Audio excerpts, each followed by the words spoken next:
In this video, we're working on experiment number 4, resistances in circuits, and the first thing the activity wants us to do is find 3 resistors that all have the same code. To find a code on a resistor, you just need to look at the colored bands on the resistor. The one I'm holding right now has 2 orange bands, a brown band, and a gold band, and I found 2 more just like it. Now, according to the color coding system that you can find in a textbook or at the end of the lab, we should be expecting about 330 ohms from each of these resistors. To test the resistance on one of these guys, I'm going to suspend the resistor in these springs, and I will turn my multimeter onto a spot where we can test the resistance, which is in this area.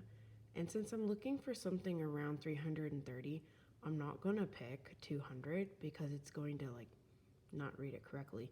I'm going to pick the 2000 so that I can get a good reading. It's not going to read anything when the leads aren't touching anything, but you can then take your multimeter and hold the positive and negative leads on the opposite sides of the resistor. And then you can see we get a reading that's pretty close to 330.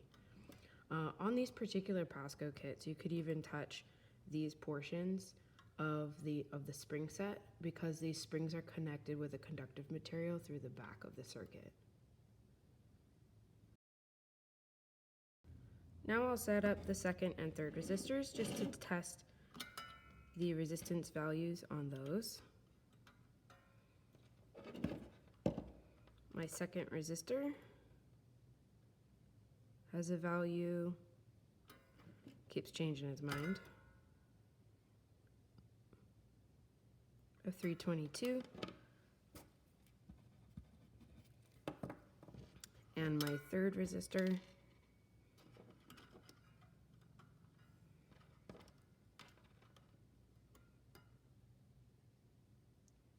$323.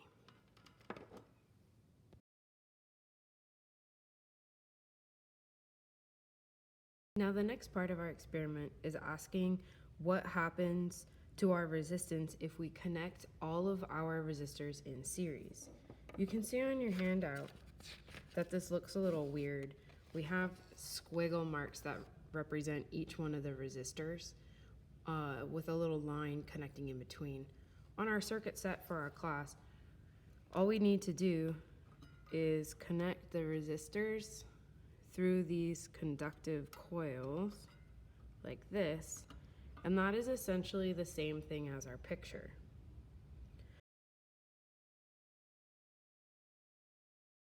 Now we're going to test the resistance using our multimeter on the first resistor at spots 1 and 2, still 324.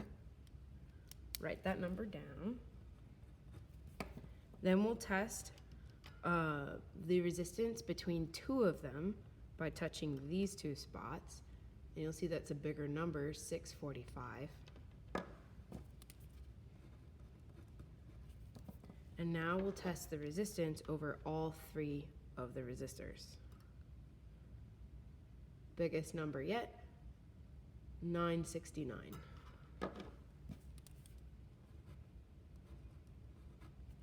At this point, I want you to pause and think about the relationship between these 3 numbers. The next part of the experiment is a little bit more difficult.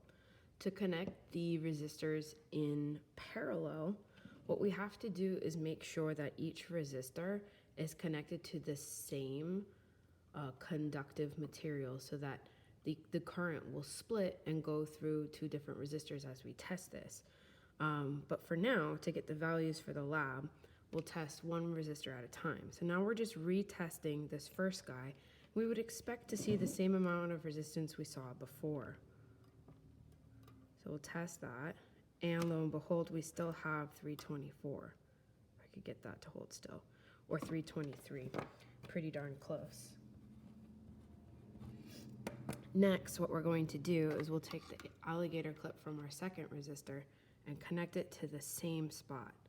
Notice how this is totally different than lining up your resistors in series.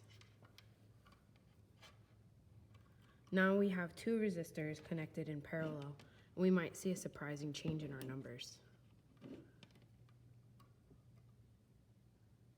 In fact, we see a drop in our resistance, and that's kind of cool.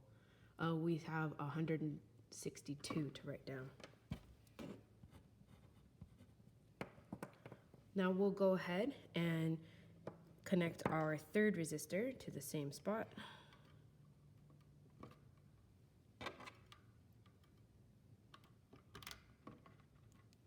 Hopefully that gets a good grab.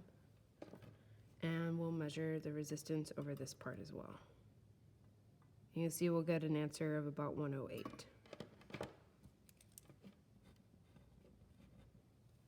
At this point in the lab, we need to stop and talk about the relationship with the math. Okay, so let's handle the math for the first round of resistors. What happened when they were in series? You may have noticed that we went from having 324 to 645 to 969. It seems pretty obvious that when you have a resistor by itself, it's its value. When you have two of them together, they add up together. And when you have three of them together, they still add up together. The main formula for this is that the total resistance, when they are connected in series only, is each individual resistor's value added up. In our case, all we had to do was add up these numbers, and we got exactly the value that we saw in the lab, 969 ohms. Now, in parallel,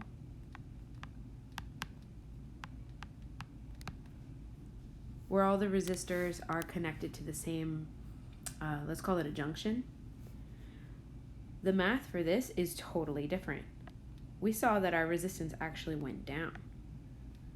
The formula is 1 divided by the total resistance is equal to 1 divided by R1 plus 1 divided by R2 plus 1 divided by R3, so on forever. The math for this can get a little complicated, so let's go ahead and work through it. Okay, so if we're looking for our total resistance, I'm going to call him RT. And I put in all of these numbers, 1 over 324 plus 1 over 322 plus 1 over 323. And I add all those numbers into my calculator. I get some absurdly tiny number. This absurdly tiny number is not your resistance. It's 1 divided by your resistance. So what you need to do now in your calculator is do 1 divided by that tiny number to get your real resistance value. So I'm pushing the 1 divided by answer button in my calculator, and I'll end up with my resistance value should be 107.6 rounding up to 108, which is exactly what we read on the multimeter. Please be careful when you're doing math for these problems so that you know which one of these formulas you need to use.